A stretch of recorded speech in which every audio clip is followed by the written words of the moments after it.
রাজনীতিতে ইস্যু ভারতের rail transit সমঝোতার খণ্ডিত অংশ প্রচার করে মিথ্যা তথ্য ছড়াচ্ছে বিএনপি। ঢাকার আইনে চলবে দিল্লির রেল বলছে আওয়ামী লীগ। অস্ত্র ও বিস্ফোরক বহনের বিষয়টি চুক্তিতেই আছে, ধোঁকা দিচ্ছে জনগণকে, দাবি মির্জা ফখরুলের। আর্মস, অ্যামিউনেশন অ্যান্ড এক্সপ্লোসিভস এগুলো নেওয়া যাবে না, এই সমঝোতা স্মারকেই পরিষ্কারভাবে বলা আছে। তাহলে এটা কোথায় পেলেন তারা? উস্কানিমূলক একটা পরিবেশ তৈরি করছেন। প্রতারণার রাস্তা নিয়ে বাংলাদেশের মানুষকে তারা বোকা বানানোর চেষ্টা করছে। পার্টনারশিপে আমাদের কোনো আপত্তি নেই, কানেক্টিভিটিতে কোনো আপত্তি নেই। সেখানে বাংলাদেশ কি পেল সেটাই হচ্ছে প্রধান। আমরা তো এখানে কিচ্ছু পাইনি। অবিশ্বাস, সন্দেহ থাকলে শত্রুতা বাড়ে, শত্রুতা বাড়লে বন্ধুত্ব থাকে না।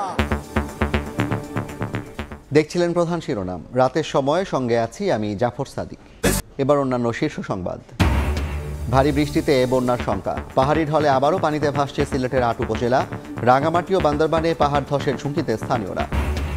নতুন পেনশন স্কিম প্রত্যয় বাতিলের দাবিতে দেশের সব পাবলিক বিশ্ববিদ্যালয়ে তালা, বন্ধ ক্লাস পরীক্ষা। মাসে মাসে নয়, এককালীন পেনশন চান শিক্ষকরা। জালিয়াতি করে ব্রাহ্মা জাতের গরু সাদিক এগ্রোকে পাইয়ে দেওয়ার অভিযোগ।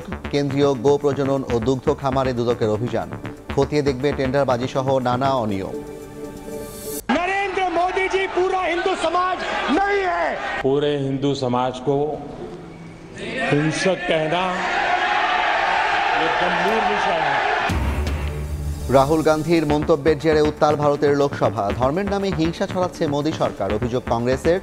দেশবাসীর কাছে ক্ষমা চাইতে বলল বিজেপি।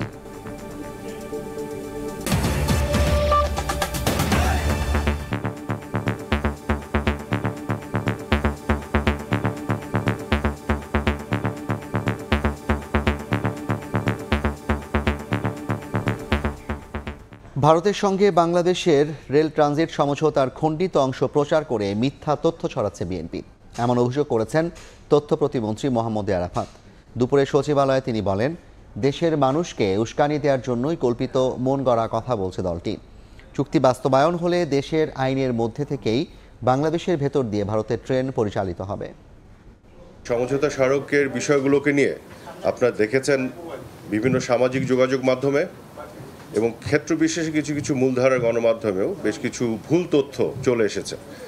এবং আমরা দেখেছি বিএনপি এবং জামাতের পক্ষ থেকেও বিভিন্ন স্তরের নেতাকর্মীরা অপপ্রচারে লিপ্ত হয়েছে। এগুলো একেবারেই অসত্য এবং ডাহা মিথ্যা কথা। বাংলাদেশের বুক চিরে ভারতীয় ট্রেন এক প্রান্ত থেকে আরেক প্রান্তে যাবে, বুক চিরে যাওয়ার যে বিষয়টি, কিন্তু এই সমঝোতা স্মারকে এটিও বলা আছে যে ভারতের মধ্য দিয়েও বাংলাদেশের ট্রেন নেপাল এবং ভুটানে যাবে। সমঝোতা স্মারকের পুরো বিষয়টি যে একটা উইন উইন, দুই দেশের জন্যই যে লাভজনক, এই বিষয়টি উল্লেখ না করে খণ্ডিতভাবে তারা অপপ্রচারের স্বার্থে এই মিথ্যাচার করছে। ভারত যে ট্রেন নিয়ে যাবে বাংলাদেশের ভিতর দিয়ে, সেখানে তারা আর্মি এবং মিলিটারি সামরিক অস্ত্রশস্ত্র নিয়ে যেতে পারে, তাতে জিও পলিটিক্যাল একটা ক্রাইসিস তৈরি হতে পারে।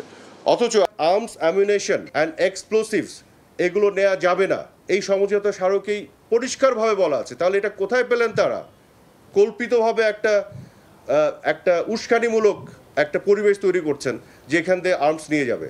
সমঝোতা স্মারকে তো এটা নিষেধ করা আছে। ভারতের ট্রেন বাংলাদেশের ভিতরে ঢুকে পড়লেই এটা বাংলাদেশের আইনের মধ্যে অপারেটেড হতে হবে। একইভাবে বাংলাদেশের ট্রেন যখন ভারতের ভিতরে ঢুকে নেপাল বা ভুটানে যাবে, সেটা ভারতের আইনের মধ্যে অপারেটেড হবে। অর্থাৎ আমরা কিন্তু আমাদের আইনের মধ্যে এটাকে অপারেশনের বাইরে যাওয়ার কোনো সুযোগ নেই। কাজে এটা টোটালি বাংলাদেশের মানুষকে বিভ্রান্ত করার জন্য, উস্কানি দেওয়ার জন্য এই কল্পিত একটা রূপকথার গল্প তারা তৈরি করেছে, যেটা আমাদের নিরাপত্তা ঝুঁকিতে ফেলবে। ভারতের সঙ্গে চুক্তি দেশকে পরনির্ভরশীল করার ষড়যন্ত্র, কানেক্টিভিটির নামে দেশের স্বার্থ বিলিয়ে দেওয়া হচ্ছে, এমন অভিযোগ করলেন বিএনপির মহাসচিব মির্জা ফখরুল ইসলাম আলমগীর। বিএনপি নয়, সমঝোতা চুক্তি নিয়ে সরকারই জনগণকে বোকা বানাচ্ছে বলেও দাবি তার। তিস্তা সহ ভারতের কাছে পাওনা বিভিন্ন ইস্যুতে ক্ষমতাসীনরা ব্যর্থ হয়েছে বলেও মন্তব্য করেন মির্জা ফখরুল। প্রধানমন্ত্রীর দিল্লি সফরে ভারতের সঙ্গে হওয়া 10টি চুক্তি ও সমঝোতা স্মারকের সবকটিরই বিরোধিতা করে আসছেন বিএনপি নেতারা। সবচেয়ে বেশি সমালোচনা প্রতিবেশী দেশটিকে দেয়া রেল ট্রানজিট সমঝোতা চুক্তিকে ঘিরে। সোমবার জাতীয়তাবাদী আইনজীবী ফোরামের নতুন কমিটির সঙ্গে দলের প্রতিষ্ঠাতা জিয়াউর রহমানের সমাধিতে শ্রদ্ধা নিবেদন শেষে বিএনপি মহাসচিবের গণমাধ্যমে দেয়া বক্তব্যে আবারও উঠে আসে রেল করিডর প্রসঙ্গ। মির্জা ফখরুল অভিযোগ করে বলেন, বাংলাদেশকে পরনির্ভরশীল করতেই ভারতের সঙ্গে রেল ট্রানজিট চুক্তি করেছে সরকার। চুক্তিতে বাংলাদেশের স্বার্থ ক্ষুণ্ণ হয়েছে। এই সমঝোতাগুলোর অর্থই হচ্ছে যে অতি অল্প সময়ের মধ্যে বাংলাদেশকে তারা নির্ভরশীল করে ফেলবে ভারতের কাছে। সবচেয়ে বড় মারাত্মক যেটা আপনার যে করিডোর তারা দিচ্ছে, রেল করিডোর, এই রেল করিডোর তো বাংলাদেশের কোনো কাজে লাগবে না। বাংলাদেশ কি পেল সেটাই হচ্ছে প্রধান। আমরা তো এখানে কিচ্ছু পাইনি। চুক্তি নিয়ে তথ্য প্রতিমন্ত্রীর অভিযোগের প্রতিক্রিয়ায় পাল্টা অভিযোগ করে বিএনপি মহাসচিব বলেন, বিএনপি নয়, সমঝোতা চুক্তি নিয়ে ক্ষমতাসীনরাই জনগণকে বোকা বানাচ্ছে। আমরা কোনো ষড়যন্ত্রের কথা বলছি না। সব সময় প্রতারণার আশ্রয় নিয়েছে, প্রতারণার আশ্রয় নিয়ে বাংলাদেশের মানুষকে তারা বোকা বানানোর চেষ্টা করছে। আজকে যে সমঝোতা চুক্তি যেটা তারা স্বাক্ষর করেছে, এর মধ্যে পরিষ্কার করে বলা আছে যে এই সমঝোতাগুলো হয়েছে। এক যুগের বেশি সময় পার হলেও তিস্তার পানি নিয়ে ভারতের সঙ্গে চুক্তি করতে না পারায় সরকারের সমালোচনা করেন মির্জা ফখরুল। তার অভিযোগ, ন্যায্য পাওনা আদায়ের চেয়ে ভারতকে সুবিধা দিতেই বেশি মনোযোগী সরকার। আমাদের যে পানির হিস্সা, সেই হিস্সাটা আমরা পাইনি। মার্জিয়া মুমু, সময় সংবাদ, ঢাকা। বন্ধুত্ব আছে বলেই সরকার ভারতের কাছ থেকে অনেক রকম সুবিধা আদায় করতে পেরেছে বলে মন্তব্য করেছেন আওয়ামী লীগের সাধারণ সম্পাদক ওবায়দুল কাদের। বিকেলে ঢাকা জেলা কার্যালয়ে আলোচনা সভায় তিনি বলেন, নিজেদের মধ্যে অবিশ্বাসের কারণে কোনো আন্দোলন করতে পারে না বিএনপি। আলাদা অনুষ্ঠানে আওয়ামী লীগের সভাপতিমণ্ডলীর সদস্য অ্যাডভোকেট কামরুল ইসলাম বলেছেন, বিএনপি বিষধর সাপ। তিস্তার ন্যায্য হিস্সা ভারতের কাছ থেকে বুঝে পেতে বছরের পর বছর জল ঘোলা হয়েছে অনেক। দুই দেশের সরকার আসে, সরকার যায়, তবু মেলেনি কোনো ফল। ঢাকা মহানগর উত্তরের আয়োজনে আলোচনা সভায় প্রধান অতিথির বক্তব্যে আওয়ামী লীগ সাধারণ সম্পাদক বললেন, পশ্চিমবঙ্গের মুখ্যমন্ত্রী তিস্তা চুক্তির প্রধান বাধা। এবার কিন্তু কোনো চুক্তি হয় নাই। মির্জা ফখরুল সমঝোতা স্মারক আর চুক্তি, এ দুটা কি এক? তিস্তা সহ অভিন্ন নদীর পানি নিয়ে আলোচনা অনেক দূর অগ্রগতি সাধন করেছে। তিস্তার পানি মূল সমস্যা হচ্ছে পশ্চিমবঙ্গে মমতা ব্যানার্জির সরকার। এ সময় দলের সাধারণ সম্পাদক তার বক্তব্যে বিএনপির মধ্যে অবিশ্বাস ও ভাঙনের ইঙ্গিত দিয়ে বলেন, সরকার বিরোধী আন্দোলনে ব্যর্থ বিএনপি। চলছে বিএনপিতে। আওয়ামী লীগের বিরুদ্ধে আন্দোলন করবে কখন? তারা নিজেরা নিজেদেরকে বিশ্বাস করে না। বঙ্গবন্ধু অ্যাভিনিউতে আলোচনা সভায় জঙ্গিবাদকে উস্কে দিয়ে দেশের জনগণকে ভয়াবহ পরিস্থিতির দিকে বিএনপি ঠেলে দেওয়ার ষড়যন্ত্র করছে বলে মন্তব্য করেন সভাপতিমণ্ডলীর সদস্য অ্যাডভোকেট কামরুল ইসলাম। জামাত বিএনপি গোষ্ঠী এখনো কিন্তু তার জঙ্গিবাদকে উস্কে দেওয়ার জন্য, জঙ্গিবাদে অর্থের যোগানদাতা, আবার বাংলাদেশকে বিভিন্ন নামে তারা বাংলাদেশে একটা ভয়াবহ অবস্থার সৃষ্টির জন্য চেষ্টা করছে। পাকিস্তানি কায়দায় বিএনপি ভারতের বিরুদ্ধে দেশের মানুষের মন বিষিয়ে তুলছে বলেও মন্তব্য করেন কামরুল ইসলাম। সমস্ত মিথ্যা ষড়যন্ত্রমূলক গুজব ছড়াচ্ছে ভারতের বিরুদ্ধে। সানবীর রূপল, সময় সংবাদ, ঢাকা। দার্জিলিং, জলপাইগুড়ি ও আলিপুরদুয়ারে ভারী বৃষ্টির শঙ্কায় রেড অ্যালার্ট জারি করেছে ভারতের আবহাওয়া অধিদপ্তর। ঢলে সিলেটের বিভিন্ন নদ নদীতে বাড়তে শুরু করেছে পানি। এরই মধ্যে তলিয়ে গেছে ৮ উপজেলা। সড়ক উপচে পানি প্রবাহিত হচ্ছে। এছাড়া রাঙামাটি ও বান্দরবানে বৃষ্টিতে পাহাড় ধসের ঝুঁকিতে স্থানীয় বাসিন্দারা। এদিকে নড়াইলে বজ্রপাতে মারা গেছেন ৩ জন।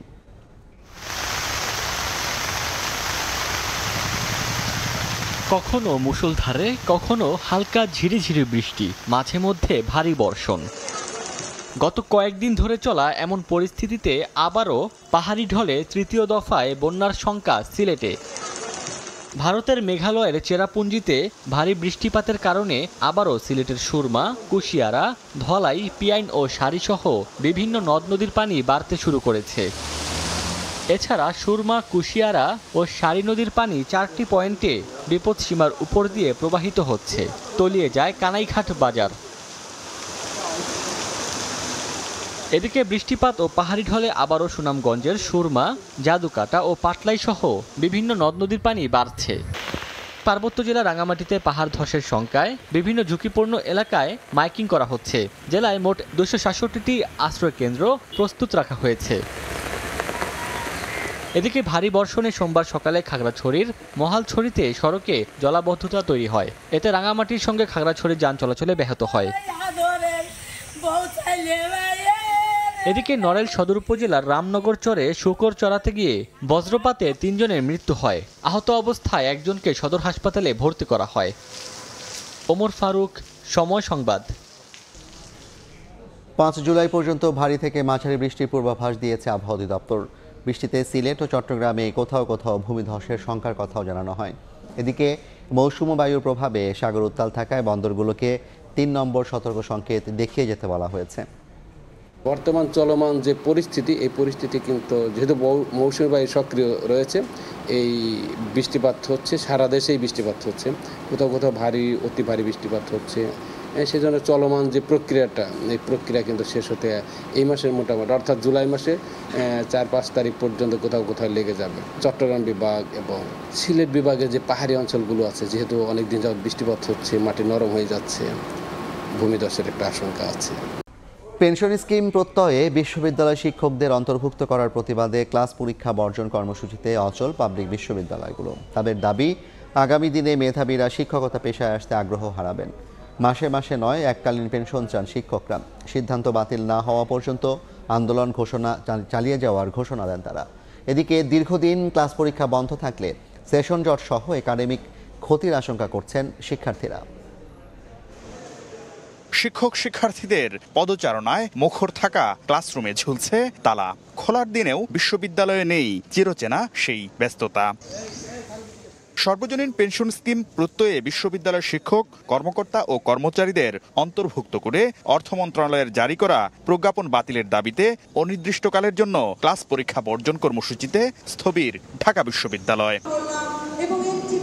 কলাভবনের মূল ফটকে অবস্থান নিয়ে বিশ্ববিদ্যালয়ের শিক্ষকরা বলেন, প্রত্যয় স্কিম ঢাকা বিশ্ববিদ্যালয় সহ বেশ কয়েকটি বিশ্ববিদ্যালয়ের স্বায়ত্তশাসনের পরিপন্থী। আজকে যদি এই প্রজ্ঞাপন মেনে না হয়, ভবিষ্যতে ঢাকা বিশ্ববিদ্যালয় সহ পাবলিক বিশ্ববিদ্যালয়কে সরকারের অধিদপ্তরে পরিণত করবে।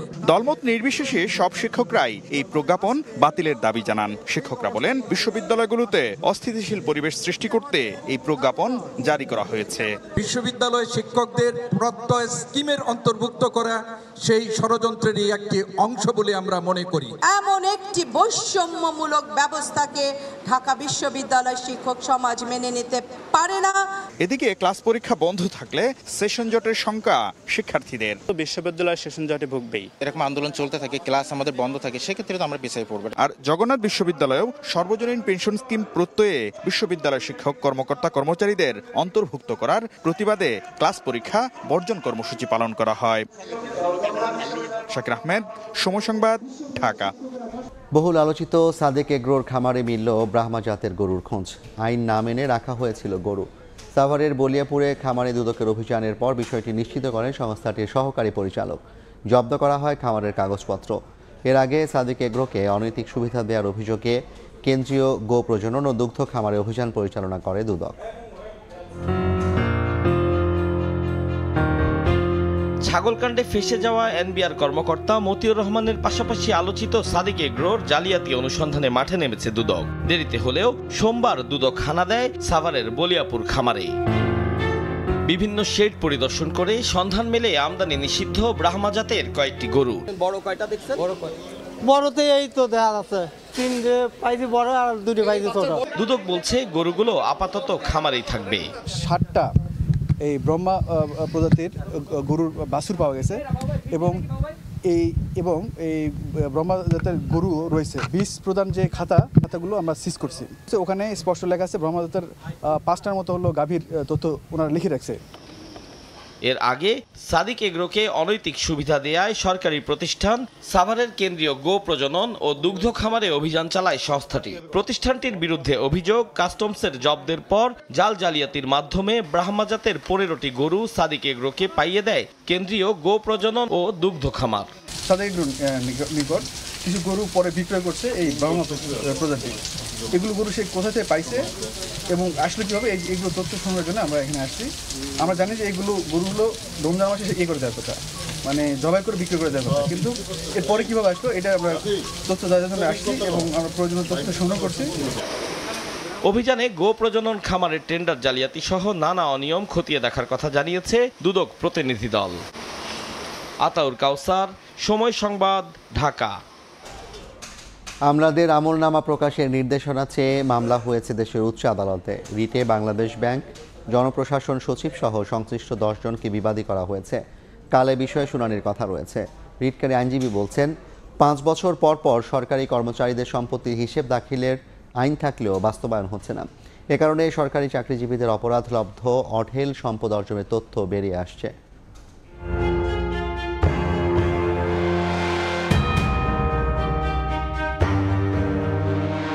সরকারি চাকরিতে প্রবেশের সময় একজন ব্যক্তির কি পরিমাণ স্থাবর অস্থাবর সম্পত্তি আছে তার হিসেব দাখিল করার বিধান রয়েছে। প্রতি 5 বছর পর পর সম্পদ বাড়লো না কমলো, বাড়লে কি পরিমাণ বেড়েছে তারও হিসাব দেওয়ার কথা বলা রয়েছে সরকারি কর্মচারীদের সম্পদ কেনা বিনিয়োগ করার বিষয়ে নানা বিধিনিষেধ।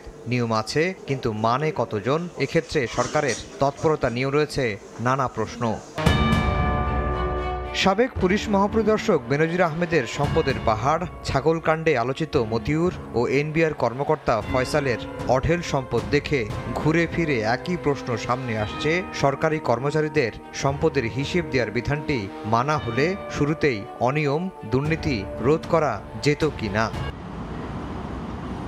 এমন আলোচনার মধ্যেই সোমবার আইনটির যথাযথ প্রয়োগ এবং আমলাদের আমলনামা প্রকাশের নির্দেশনা চেয়ে মামলা হলো দেশের উচ্চ আদালতে। রিটকারী আইনজীবী বলছেন, সরকারি কর্মচারীদের বছর বছর সম্পদের হিসেব নেওয়া গেলে বেনজির, মতিউর, ফয়সালরা অঢেল সম্পদের মালিক হতে পারত না। যদি দুদক দুর্নীতি প্রতিরোধ করতে পারত তাহলে আজকে এই বেনজির, মতিউর, ফয়সাল এদের জন্ম হয় কিভাবে? দুদক তো on the facial of the record দ্বারা ফেল করেছে। দুর্নীতি প্রতিরোধে সরকারের কর্মকর্তা কর্মচারীদের সম্পদের হিসেব নেওয়ার পক্ষে মত রয়েছে রাষ্ট্রের সর্বোচ্চ আইন কর্মকর্তারও। সিনিয়র আইনজীবীরা বলছেন, হিসেব নেওয়া শুরু হলে কমে আসবে দুর্নীতির প্রবণতা। সবার তো আর সম্পত্তির হিসাব সরকারের পক্ষে পরীক্ষা করা সম্ভব না, কিন্তু দৈব চয়নের ভিত্তিতে কিছু যদি পরীক্ষা করে তাহলেই কিন্তু এই দুর্নীতির ব্যাপারটা অনেকটা কমে আসবে। পার্শ্ববর্তী দেশ ভারতে সরকারি চাকরিতে প্রবেশ, অবসরের সময় সম্পদের হিসেব দেওয়ার বিধান রয়েছে। অবসরের পর 10% বেশি সম্পদ বাড়লে তার বিরুদ্ধে নেওয়া হয় আইনি পদক্ষেপ। আফজাল হোসেন, সময় সংবাদ, ঢাকা। বাংলাদেশে জঙ্গিবাদ পুরোপুরি নিয়ন্ত্রণে আছে আর উত্থানের সুযোগ নেই, তবে জঙ্গিবাদের মতাদর্শ প্রচার থেমে নেই। ভার্চুয়াল প্ল্যাটফর্মে তৎপরতা চ্যালেঞ্জিং। গুলশানের হোলি আর্টিজান রেস্তোরাঁয় হামলায় নিহতদের প্রতি শ্রদ্ধা জানিয়ে কথা বলেন পুলিশ ও র্যাবের ঊর্ধ্বতন কর্মকর্তারা। সোমবার সকালে রাজধানীর গুলশানে দীপ্ত শপথ ভাস্কর্যে সন্ত্রাসী হামলার 8 বছর পূর্তিতে নিহতদের প্রতি শ্রদ্ধা জানান র্যাব মহাপরিচালক ব্যারিস্টার হারুনুর রশিদ। আমি এটা দাবি করতে চাই যে Bangladesh is the safest country in the world.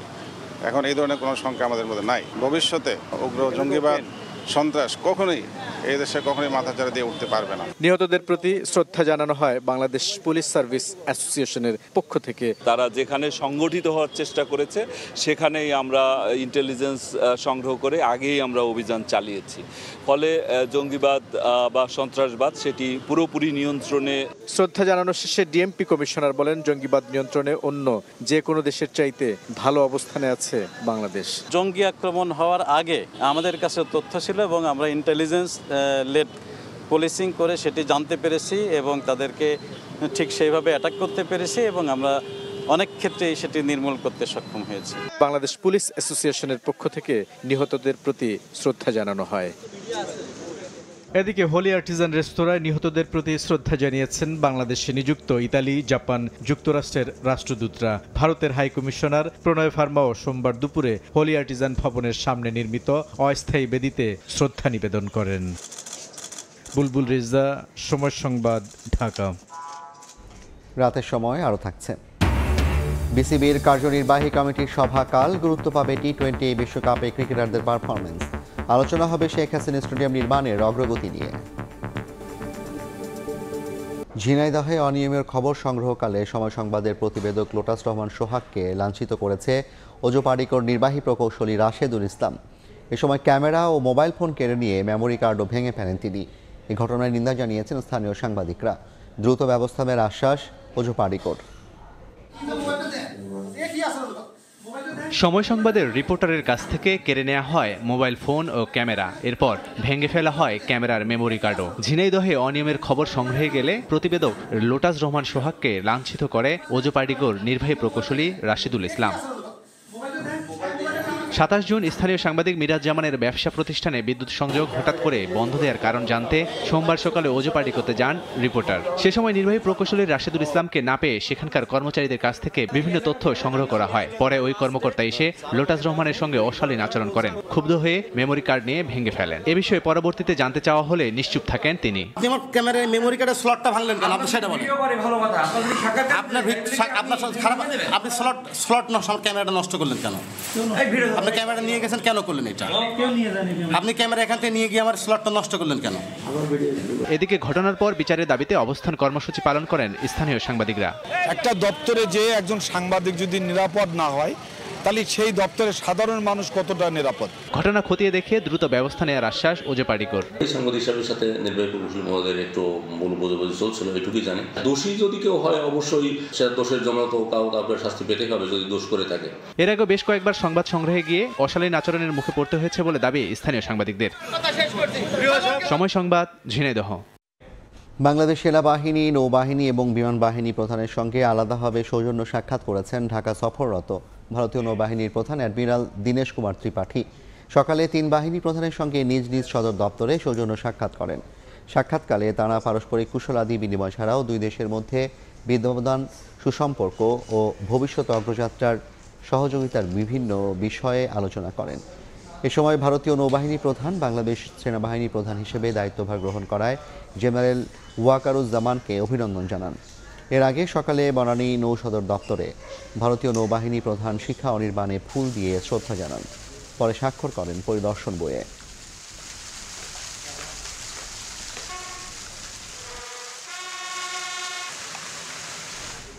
চট্টগ্রামের প্রাকৃতিক মৎস্য প্রজনন কেন্দ্র হালদা নদীতে 1 সপ্তাহের ব্যবধানে একের পর এক ভেসে উঠছে মাছ। সেই সঙ্গে মারা গেছে একটি ডলফিনও। গত 30 জুন আজিমের ঘাট এলাকায় 20 কেজি ওজনের মৃত কাতল মাছ ভেসে ওঠেন। এর আগে 26 জুন সিপাহীর ঘাট এলাকা থেকে ভাসমান অবস্থায় মৃত ডলফিন উদ্ধার করা হয়।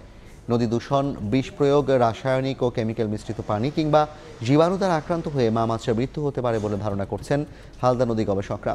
ঘটনার প্রকৃত কারণ অনুসন্ধানে 5 সদস্যের তদন্ত কমিটি গঠন করা হয়েছে।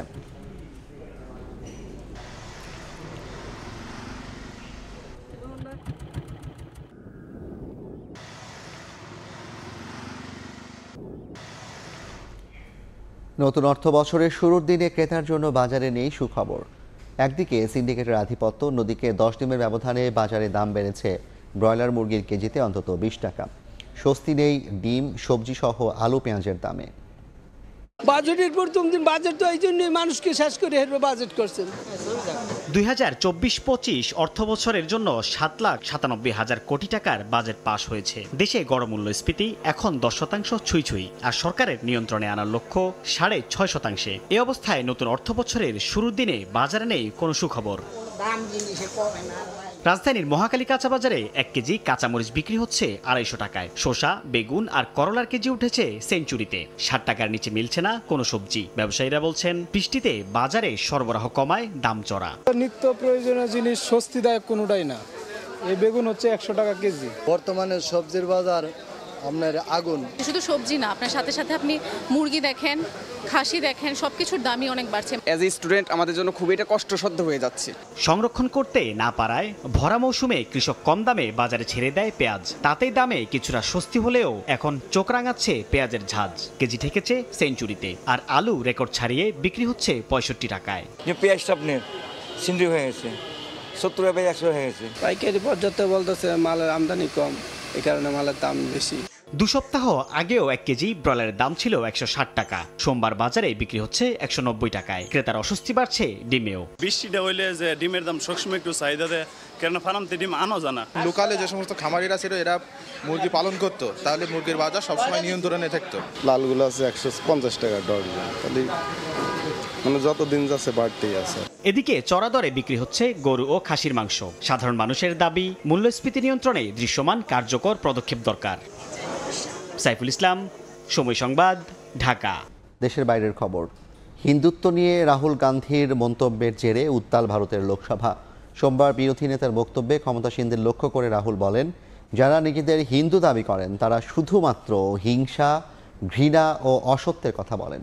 তার এই মন্তব্যের তীব্র সমালোচনা করেছেন প্রধানমন্ত্রী নরেন্দ্র মোদী। গোটা হিন্দু সম্প্রদায়কে নিয়ে এই ধরনের বক্তব্য বিপজ্জনক বলে দাবি করেন তিনি। অন্যদিকে কংগ্রেস নেতাকে দেশবাসীর কাছে ক্ষমা চাইতে বলেছেন কেন্দ্রীয় স্বরাষ্ট্রমন্ত্রী অমিত শাহ। मोदी जी पूरा हिंदू समाज नहीं है। पूरे हिंदू समाज को हिंसक कहना। বিরোধী দলীয় নেতা রাহুল গান্ধীর এক মন্তব্যকে কেন্দ্র করে উত্তাল ভারতের লোকসভা। সোমবার অধিবেশনে রাষ্ট্রপতির ভাষণের আলোচনা নিয়ে বক্তব্য রাখেন কংগ্রেস নেতা। ক্ষমতাসীনদের লক্ষ্য করে তিনি বলেন, তারা যা করছে তা হিন্দু ধর্ম নয়। বিজেপি ধর্মের নামে হিংসা, ঘৃণা ও অসত্য ছড়ায় বলেও অভিযোগ করেন রাহুল। शिवजी कहते हैं डरो मत, डराओ मत, अभय मुद्रा दिखाते हैं, अहिंसा की बात करते हैं, त्रिशूल को जमीन में गाड़ देते हैं, और जो लोग अपने आप को हिंदू कहते हैं वो 24 घंटा हिंसा हिंसा हिंसा, नफरत नफरत नफरत, असत्य सत्य असत्य। आप हिंदू हो ही नहीं। हिंदू धर्म में साफ लिखा है, सत्य के साथ खड़ा होना चाहिए, सत्य से पीछे नहीं हटना चाहिए। রাহুলের বক্তব্যের মাঝেই লোকসভায় দাঁড়িয়ে প্রতিবাদ করেন নরেন্দ্র মোদী। বলেন, এই ধরনের মন্তব্য খুবই বিপজ্জনক। पूरे हिंदू समाज को हिंसक कहना ये गंभीर विषय है। বিরোধী নেতার মন্তব্যের সমালোচনা করেন কেন্দ্রীয় স্বরাষ্ট্রমন্ত্রী অমিত শাহ। রাহুলকে আক্রমণ করতে গিয়ে কংগ্রেস আমলের হিংসাত্মক সিদ্ধান্ত তুলে ধরেন তিনি। অবিলম্বে দেশবাসীর কাছে ক্ষমা চাইতেও বলেন অমিত। इस देश में शायद इनको मालूम नहीं है, करोड़ों लोग अपने आप को गर्व से हिंदू कहते हैं, गर्व से हिंदू कहते हैं। क्या वो सभी लोग हिंसा की बात करते हैं, हिंसा करते हैं? इसकी माफी मांगनी चाहिए। তবে ক্ষমার প্রশ্নে রাহুল গান্ধী ঘোষণা দেন, লোকসভায় স্পিকার ছাড়া আর কারো কাছে মাথা নত করবেন না তিনি। রাহানুল রানা, সময় সংবাদ। কাল অনুষ্ঠিত হবে বিসিবির কার্যনির্বাহী কমিটির সভা। মূল এজেন্ডা দুইটি: টি-20 বিশ্বকাপের পারফরমেন্স মূল্যায়ন ও প্রস্তাবিত শেখ হাসিনা স্টেডিয়াম নির্মাণের অগ্রগতি। এর বাইরেও আলোচনা হবে কোচদের চুক্তি নবায়ন, গেম ডেভেলপমেন্ট আর ফ্যাসিলিটি বিভাগের আপডেট নিয়ে। এজেন্ডায় না থাকলেও সভায় বিশেষ গুরুত্ব পেতে পারে নারী টি-20 বিশ্বকাপের আয়োজন। সবশেষ গেল 9 মার্চ। প্রায় মাস চারেক পর আবারও এক ছাদের নিচে বিসিবি পরিচালকরা। বোর্ড সভায় গুরুত্ব পাবে বেশ কিছু এজেন্ডা, তবে সবার আগেই বিশ্বকাপ কচরা। সদ্য সমাপ্ত বিশ্বকাপে সুপার 8-এ খেললেও টাইগারদের নেতিবাচক ব্যাটিং অ্যাপ্রোচ জন্ম দিয়েছে সমালোচনার। ডাহা ফ্লপ ছিল top order. Coach Hathuru, senior cricketer অধিনায়ক শান্তর ব্যাটিং কিংবা ডিসিপ্লিন নিয়েও আছে প্রশ্ন। পরিচালকদের মিটিংয়ে গুরুত্ব পাবে বিষয়গুলো। জানা গেছে স্পিন বোলিং কোচ হিসেবে মোস্তাককে রেখে দিতে চায় বিসিবি। বাংলাদেশ দল কোনো আইসিসি মেজর ইভেন্ট বা কোনো এশিয়ান ক্রিকেট কাউন্সিলের এসিসির কোনো ইভেন্টে পার্টিসিপেট করার পরে যে আসলে এদের পারফরমেন্স নিয়ে যে একটা আলোচনা হয়, সেটাও একটা রুটিন ম্যাটার। এই বিষয়গুলো মূলত আলোচনায় থাকবে। চুক্তির বিষয়গুলো তো আসলে ওয়ার্ক ইন প্রোগ্রেস থাকে। এগুলো সবসময় একজনের সাথে শেষ হলে বা সেটাকে কন্টিনিউ করবে কিনা এটা বোর্ডের অনুমোদন প্রয়োজন হয়। প্রস্তাবিত শেখ হাসিনা স্টেডিয়াম এখনও যেন এক রহস্যময় ধাঁধা। কবে শুরু হবে কাজ, ঠিকাদার প্রতিষ্ঠানের আপডেট কি, তা নিয়ে এদিন হবে আলোচনা। শেখ হাসিনা ক্রিকেট স্টেডিয়াম যে আমাদের যে প্রজেক্টর রয়েছে, এর ইন্টারন্যাশনাল কন্ট্রাক্টর অ্যাপয়েন্টমেন্টের যে প্রসিডিওর, এগুলো নিয়ে বোর্ডে আলোচনা হবে। কিছু ফিনান্সিয়াল ম্যাটার্স আছে, আমাদের কিছু গেম ডেভেলপমেন্ট এবং আমাদের যে গ্রাউন্ডস অ্যান্ড ফ্যাসিলিটিস ডিপার্টমেন্টের স্ট্রাকচার নিয়ে আমাদের আলোচনা হবে। এর বাইরেও আলোচনা হতে পারে বিপিএল সহ রিজনাল ক্রিকেট নিয়েও।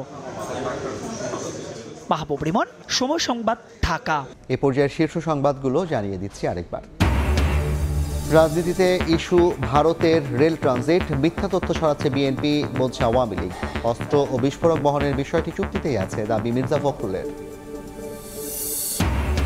ভারী বৃষ্টিতে বন্যার শঙ্কা, পাহাড়ি ঢলে আবারও পানিতে ভাসছে সিলেটের ৮ উপজেলা। রাঙামাটি ও বান্দরবানে পাহাড় ধসের ঝুঁকিতে স্থানীয়রা। নড়াইলে বজ্রপাতে মৃত্যু ৩।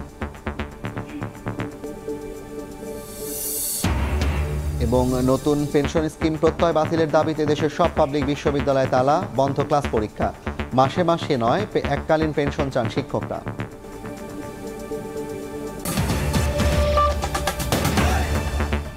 এই ছিল রাতের সময়। এরপর দেখবেন সম্পাদকীয়। সঙ্গে থাকুন সময়।